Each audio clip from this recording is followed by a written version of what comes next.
For tonight's episode, we're going to be drinking hot sauce and then attempting to do a regular show. We actually have footage from the Free State Project's 2010 annual Porcupine Freedom Festival, as well as news stories from around the country. We'll see how far we get into all of that coming up in a couple seconds here. All that coming up on Free Minds TV.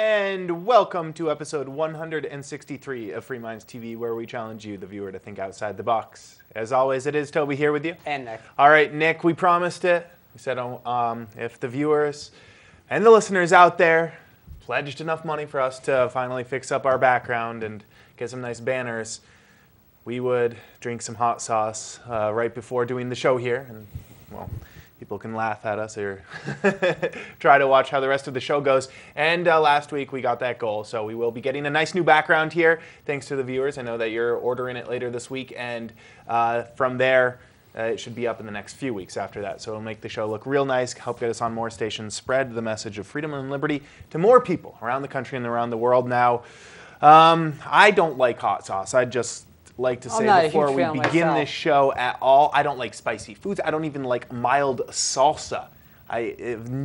This is going to hurt me for days. Notice the bottle is sealed. It is sealed, so it's real hot sauce. It's the hottest kind that Frank makes. Right here on the label, it says we've got this chili pepper. It's the highest one. We've got the extra hot, red hot sauce here. So it's disgusting. But I guess we did promise that if the viewers came through, so would we. So we each. Well, how do you? It's not really meant to be poured. Yeah, see, this isn't a beverage that one usually shoots. I think you put a droplet on your chicken wings and stuff, and then eat them from there. It's not. You don't need to fill it up all the way, Nick. Well, we can't cheat them, Nick. We promised, and I have no idea how hot this is. I haven't eaten hot sauce since I was about 10 because it's awful. So, because I hate this stuff, it's just not. It's not good. But we'll take it anyways. One at a time. Wow, that's so much more painful. Rick says we got to go one at a time, and you know what? Then I have to watch it. Who wants to go first? I'm gonna let Nick go first. It was his idea. He said he brought it on, so let's go, Nick. Let's see. God, I don't know if I'll get the whole thing. You got to get the whole thing. Well, we might take a couple shots here. That's half. It's not that bad.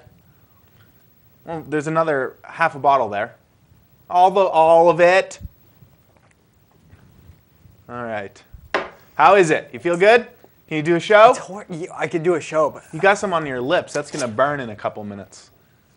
Let's see how you do. All right, we'll see. I have a little bit of tolerance for stuff like that. Yeah, I have zero tolerance for stuff like this. I cannot drink. I can't do. Oh, okay, here we go. Bottoms up. Cheers. Thanks for what will someday be a beautiful set as soon as Nick orders it. So, thank you.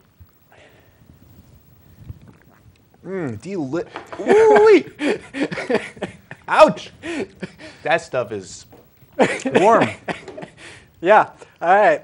All right. Getting to the news. Ooh. Well, thank you. That's nice. Getting into the news here, we are in the second half of the show going to be showing some of the footage from the 2010 Porcupine Freedom Festival. That was last weekend up in Lancaster, New Hampshire. Went up there, camped out for the night, took some footage. We're going to be getting to that in the second half of tonight's show. But first, Nick's got to talk a little bit because there's a new story that came out that's right up his alley. Talking about guns and the latest D.C. Is it a Supreme Court ruling? I know the story. I read the story. I printed it off, but I'm going to have a... I'd like to thank G Housing Distributors for providing this refreshing beverage, Nick. Help. Get me through some more of the show. Now I'm told that this is only going to make it worse, but it feels good. Anyway, into the news. I guess I eat more Thai food or something, because that was bad, but it's not that bad. This is actually coming from Chicago, where apparently the Supreme Court has ruled that Chicago, Illinois' 28-year-old gun ban, or ban on handgun ownership, is unconstitutional. It's a potentially far-reaching case which will affect the ability of state and local governments really to regulate firearms. to limit firearms ownership. A 5-4 conservative majority of justices on Monday reiterated its 2-year-old conclusion: the Constitution gives individuals equal or greater power than states on the issue of possession. I'm salivating here, I'm sorry. Possession of certain firearms for self-protection. So essentially what they're saying here is they're expanding on the ruling that was made in D.C. or Heller versus D.C., where the Supreme Court ruled for the first time, really, at least in modern history, that the Second Amendment did protect an individual's right to keep and bear arms. So they've expanded it out to say that that not only applies to a federal district like Washington, D.C., but it also applies to states and localities, which makes sense, because essentially what they're doing is they're incorporating the right in the same way that they do the First Amendment or the Fourth Amendment. Any of the protections that you're familiar with in the Bill of Rights, pretty much all of them up until this point, except for the Second Amendment, it's been held that they apply to state governments and local governments as well.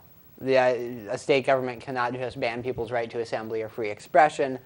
And since the Second Amendment is pretty clearly written as an individual right, the court's saying that if you're going to uphold, incorporate one and say that the states can't violate the First Amendment, it stands to really reason that they can't violate the Second either. I agree, Nick. Now, I have a question. When you drink hot sauce, is it supposed to immediately enter your bloodstream? Because I feel like it somehow got into my veins, because my whole body feels affected. I thought it would just affect the mouth. No, it's spreading. But it's, I feel it's not, well, Carmex for the lips. You did grab the Carmex. You were predicting that it was going to affect your lips. I hate hot things. I don't even like chicken wings that much because they're so hot. Yeah, but this is some good news, isn't it? It is some good news. I mean, coming out of the Supreme Court. Now, when's it going to take effect? Because this happened in Washington, D.C., and nothing's come of it yet, it seems. Right? I mean, you still can't have a handgun in Washington, D.C. No. So what's it? I mean, these rulings come down, but what do they mean if nothing happens from it? Essentially, what the recourse is, if you want to own a firearm, say in Washington, D.C. or in Chicago. In D.C., the city government really has not changed policy in any meaningful way. So what you would essentially have to do is serve as a test case. I mean, you would have to take them to court. You could either try to possess a firearm, which is riskier, or you could try to register a firearm, and when they refuse you, then you basically sue the city. Take them to court, cite D.C. versus Heller and this ruling about the Chicago ban as precedent, and then you'll probably win your lawsuit. How much money would that take? Can I, if I'm I would imagine you probably see either the NRA or gun owners. You probably see an interest group doing this. But I thought someone would have stepped up and done it. So how many years do you think? Well, somebody might have, but do you know how? I mean, it takes so long to get a court case through. Years. We could be looking at a few years here. I mean, because you've got to apply for the permit. The city, it might take a year before the city actually gets back to you with a no. I don't know how fast they move. But the city actually has to come back to you with a no or not respond quickly enough, and you take it to court.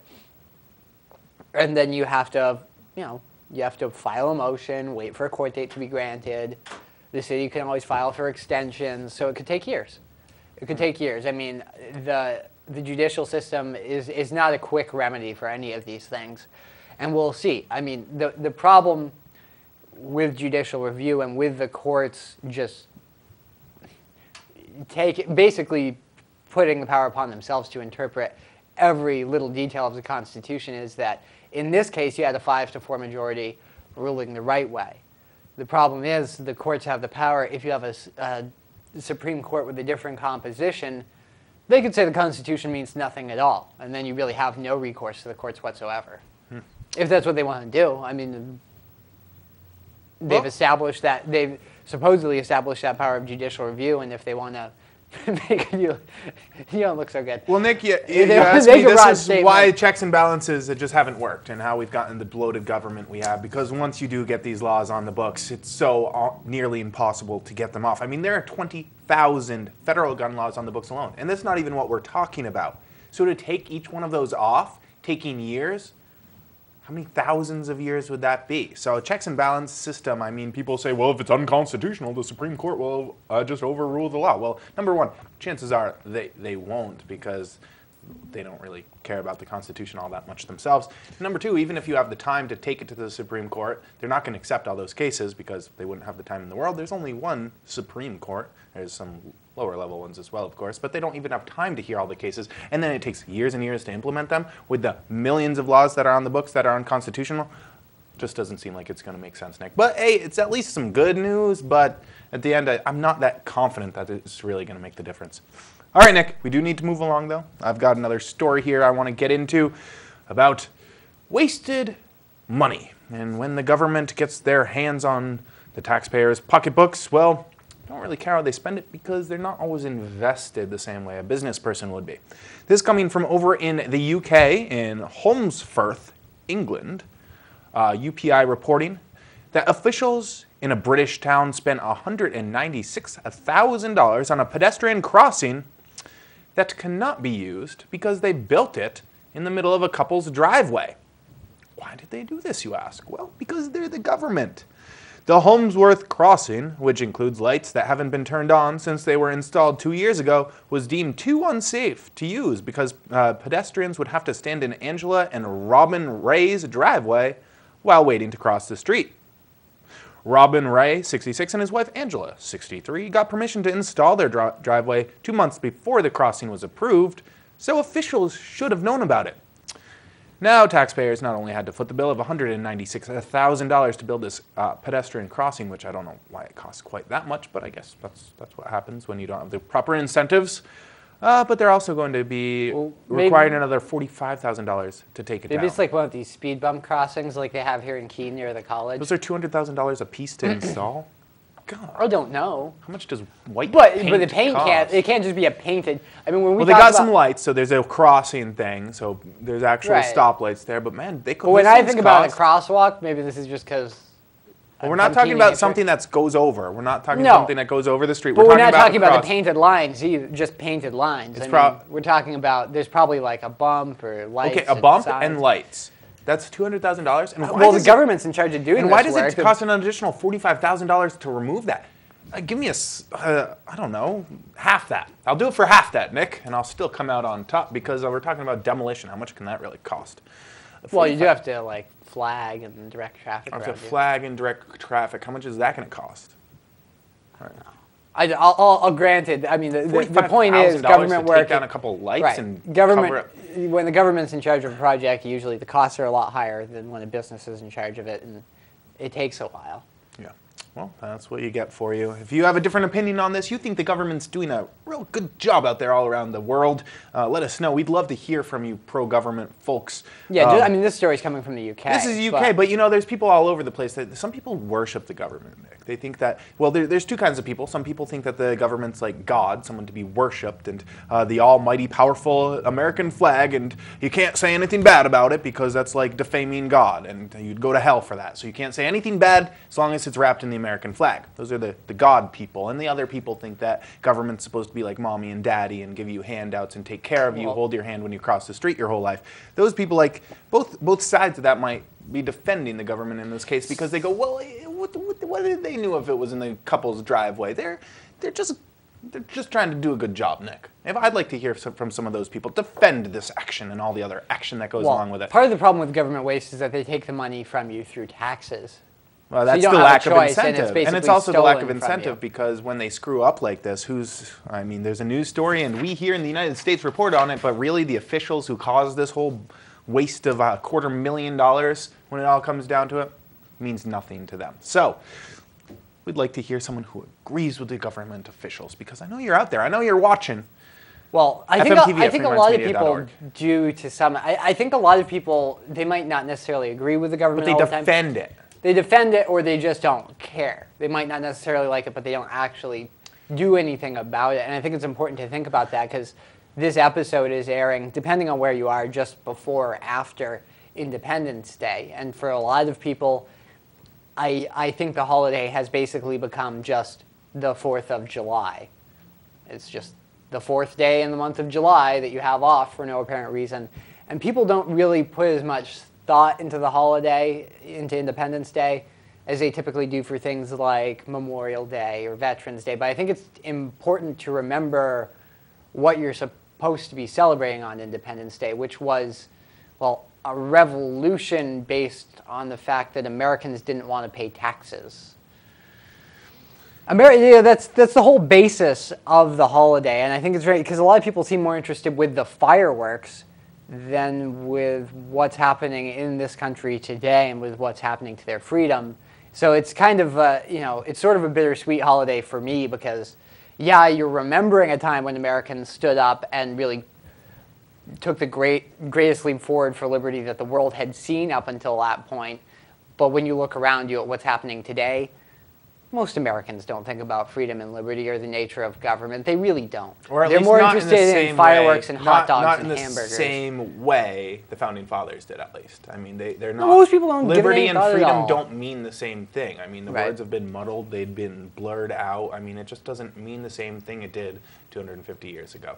Which is Well, to some people, well, it's still a pretty but they're clear-cut fringe. definition. Okay, the people who believe in the same liberty and freedom and this Gadsden flag that's behind us, we're fringe. We're like the outer edge. I mean, if Washington was around today, he would be.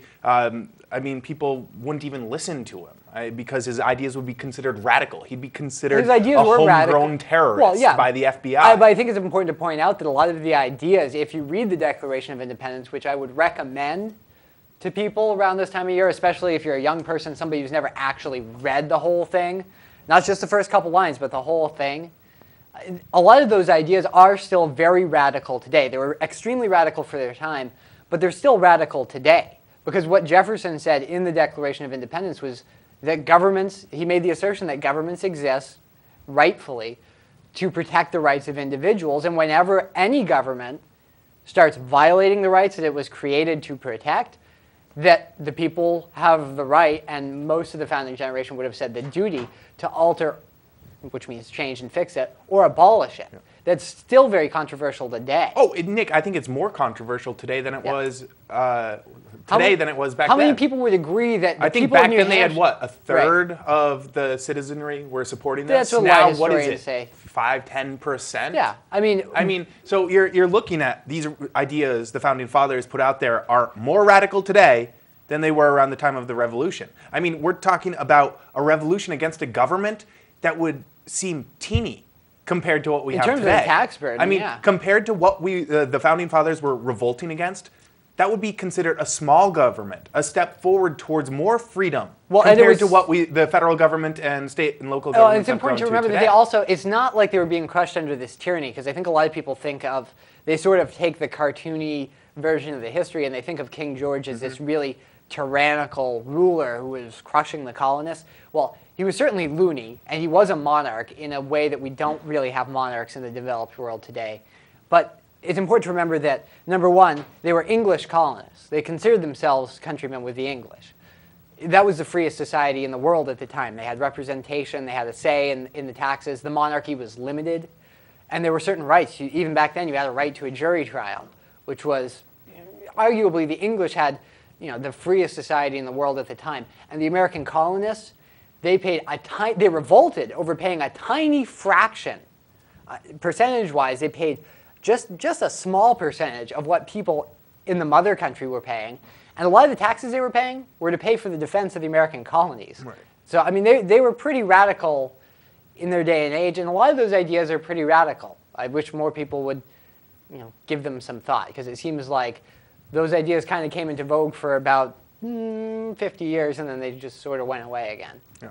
Well, people forget very quickly, and I mean, maybe people are too comfortable. Anyways, we're represented now. Wasn't that the problem? No taxation without representation, and now everybody can vote, even though it means unless you're Puerto nothing. Rican. Well, it doesn't even matter. Who are you voting for? Does that make a And how difference? well represented are you? Yeah, exactly. How many people is one congressman representing? It's that was also addressed in the Federalist Papers. I guess we're radical, Nick, because we believe in the Constitution. Oh, we definitely are. I mean, the Homeland Security has deemed people who believe in the Constitution to be on the terror list. I mean, a watch list for them. They're one of the groups being profiled as people who believe in the Constitution literally means what it says. It's craziness. Why would a governing legal document We are on a list because we say that we should get back to the Constitution, and we are suspected terrorists by some people because of that. Craziness, isn't it? Anyways.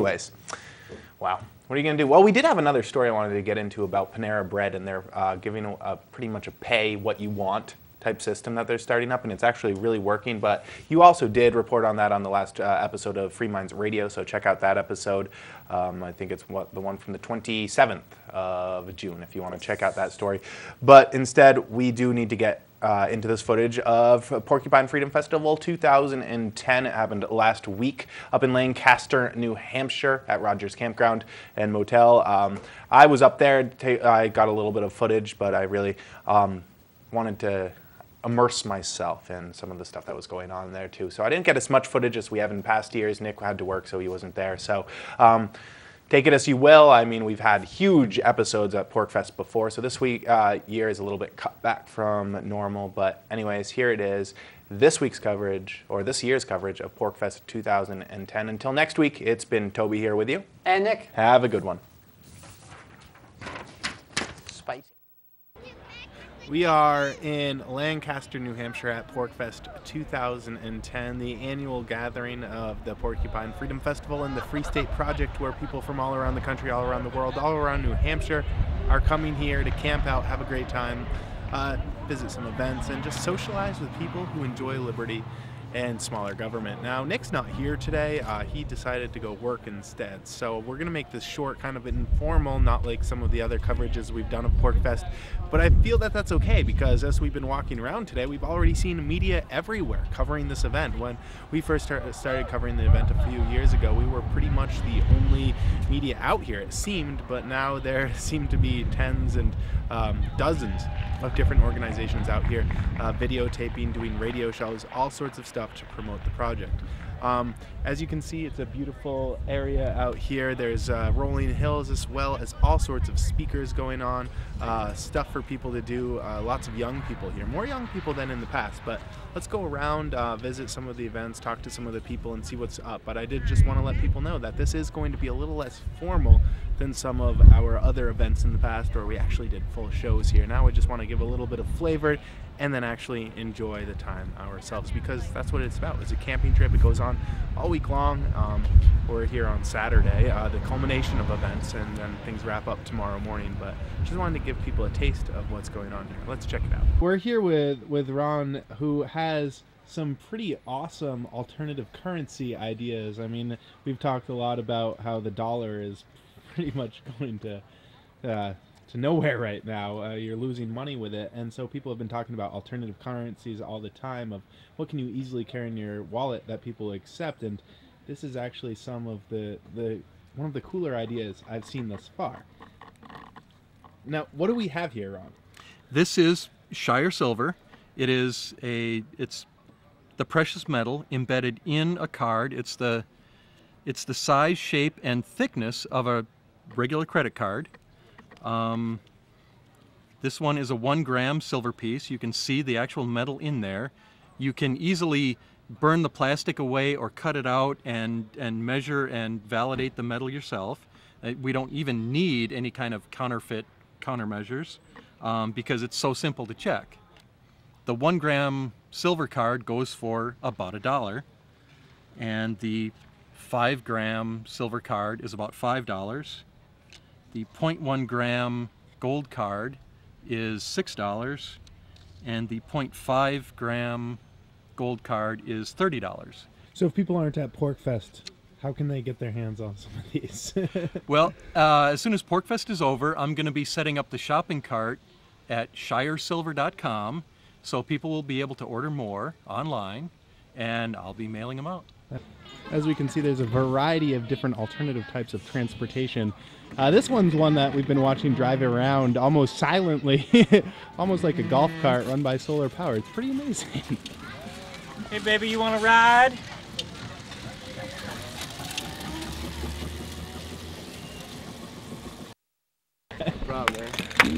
Our campsite happens to be adjourning what used to be the motorhome of the Motorhome Diaries, but when we pulled up, it's being repainted and rebranded for the newest project. Now, Motorhome Diaries was a campaign driving across the country telling people about liberty and freedom. What's the new brand going to be? What's the new project? Well, the new project is going to be Pete and I traveling the country. We're going to do 13 cities in 13 weeks. You can see more about that at libertyontour.com, or check out our YouTube channel at youtube.com/libertyontour, and to get more details and stuff. But essentially, we're going to try to embed ourselves with the activists, highlight the front lines, and we'll be in each city a little longer, so we're doing a little more groundwork before we leave, so hopefully embed it a little further. What do you think? We're excited. We're, like you said, we're doing all logistics ahead of time right now. We're going to be staying in New Hampshire through the end of July, and just getting all the point people, the advertisers, all that stuff done, so we can just have a greater impact this next time around. All right, so here at PorcFest 2010, we repainted the RV Marv, which is the Mobile Authority Resistance Vehicle. Now it is our black slash has increased, hopefully showing off that it's an anarcho-capitalist flag instead of a yellow school bus. ANCAP flag, not a school bus. Great. Well, thank you so much. Appreciate it. Good luck on the tour. Thanks. All right, this song's called The Well's Gone Dry.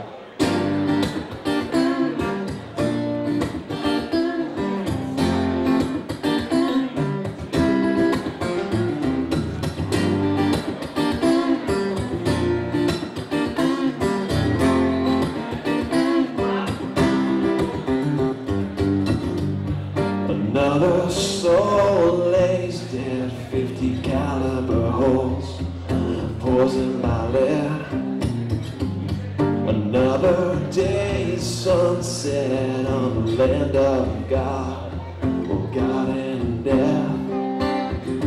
And as she sleeps tonight, the letter he writes says I might be his last. Will you think of me tonight? Will you think of me while you're pumping your gas? You reap what you sow, my friend. The field's gonna dry by the master's hand. So preach how you go, my friend, 'cause everything comes around in the end. And I don't know where you'll hide when the oil dries up, leaving nothing but lies.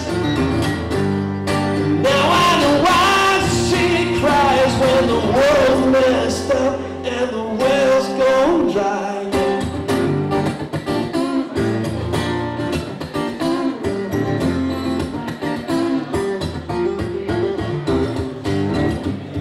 Well, speak to me on my TV and tell me what to think of it all. Well, tell me that the world's gone crazy, but don't you worry, 'cause you can save us all. I can't believe that you feed it to me with your two hands. Don't like your diplomacy. You say take my democracy or die in the sand.